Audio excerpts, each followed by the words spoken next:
un an sur un beau projet qui était Vivre en appart. Puis je viens présenter aussi, en ce moment les implications de la différence en ligne, puis qu'est-ce que ça peut faire quand on est une personne marginale, puis qu'on crée du contenu en ligne. Je pensais que ce mime-là parce que c'était...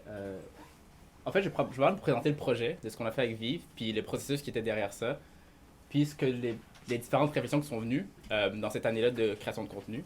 Parce que le projet est en ce moment pas mal terminé, comme très dormant, puis je pense que c'est une bonne chose, parce que je pense qu'on a pas mal fait le tour de ce qu'on avait à faire, puis je vais peut-être faire des pistes de réflexion pour voir qu'est-ce qu'on peut faire dans le futur, mais j'ai commencé avec ça.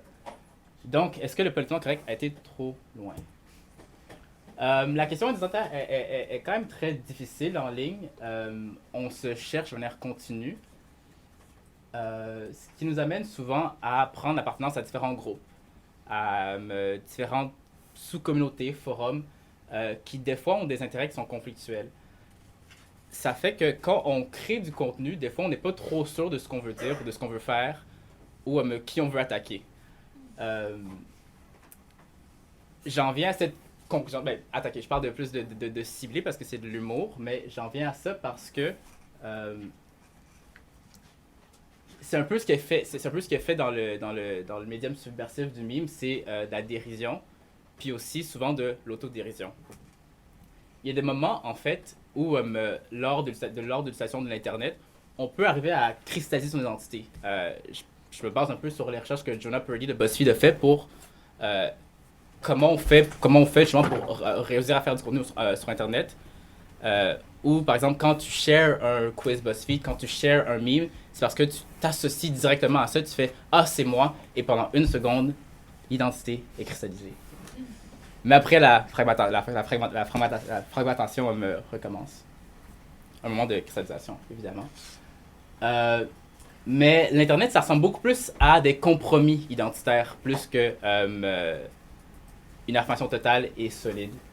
Donc, j'ai parlé de cet entre-jeu-là, vraiment du terrain de jeu qui est l'Internet pour l'identité, où on peut justement venir à trouver un type de terrain d'entente commun intérieur. Donc, ça, c'est l'image du compromis. C'est ceux qui font des mimes ici, ils ont déjà des idées, là, on va voir ça. Donc, oui.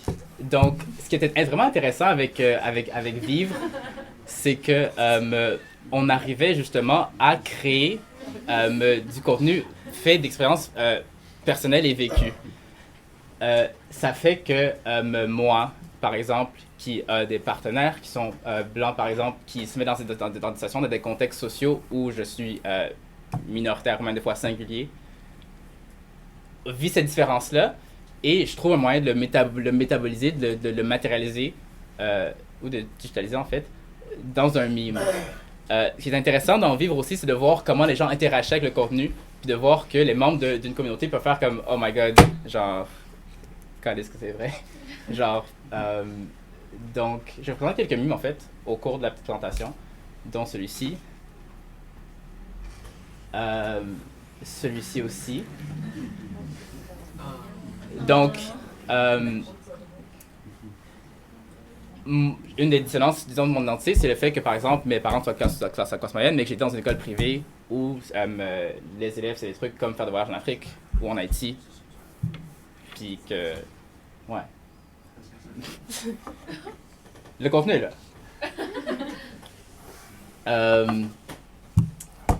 Ça, c'était mon dernier emploi, mon dernier travail. Mais c'est du bon monde quand même.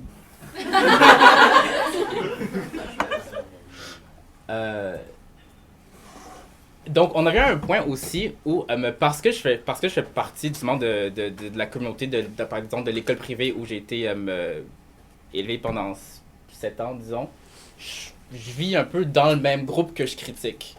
Donc, ça, cette photo-là, c'est l'espèce de conflit d'appartenance au groupe dont on fait la dérision, mais qui, à certains égards, est de l'autodérision. Encore une fois, j'étudie en business à McGill, donc je travaille dans des corporations. Conflit tout le temps dans lequel on vit, dans lequel on traîne. le mime précis où on exprime ce conflit-là, justement.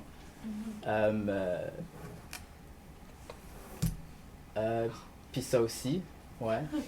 On est tous coupables, hein.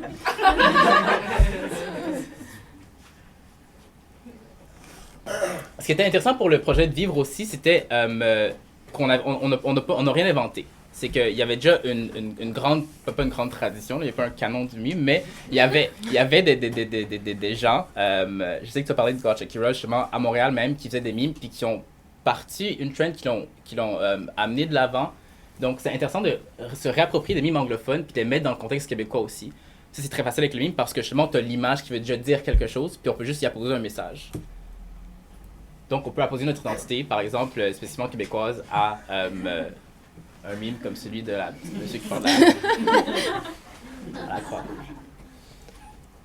Ou un mime que tout le monde a vu, par exemple, sur Unilad ou quoi que ce soit, mais à laquelle on met notre propre identité, notre propre sauce, pour en venir à dire ceci. Tout ça pour en venir à la question de comment est-ce qu'on peut se créer une identité en ligne, puis comment est-ce qu'on peut faire pour exister, pour être en ligne. Je trouve que c'est vraiment très intéressant de se poser la question, non seulement sur le résultat de l'identité, mais aussi sur le processus de création qui en vient à dire, par exemple, « Ah, je suis ceci, je suis cela », dans ta bio Instagram, disons. C'est juste une piste de réflexion, je n'ai pas vraiment de réponse en toute vérité, mais je vous la lance.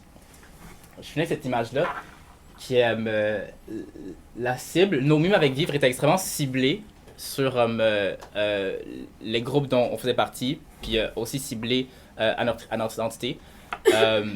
Mais je ne pense pas que ça veut dire que ça exclut tout le monde du discours. Donc ça, c'est un peu la dernière idée que je veux lancer. C'est que je pense aussi que l'Internet donne la possibilité que les gens qui ne sont pas nécessairement directement ciblés entrent dans le discours, puis aient quand même quelque chose à dire dans la discussion.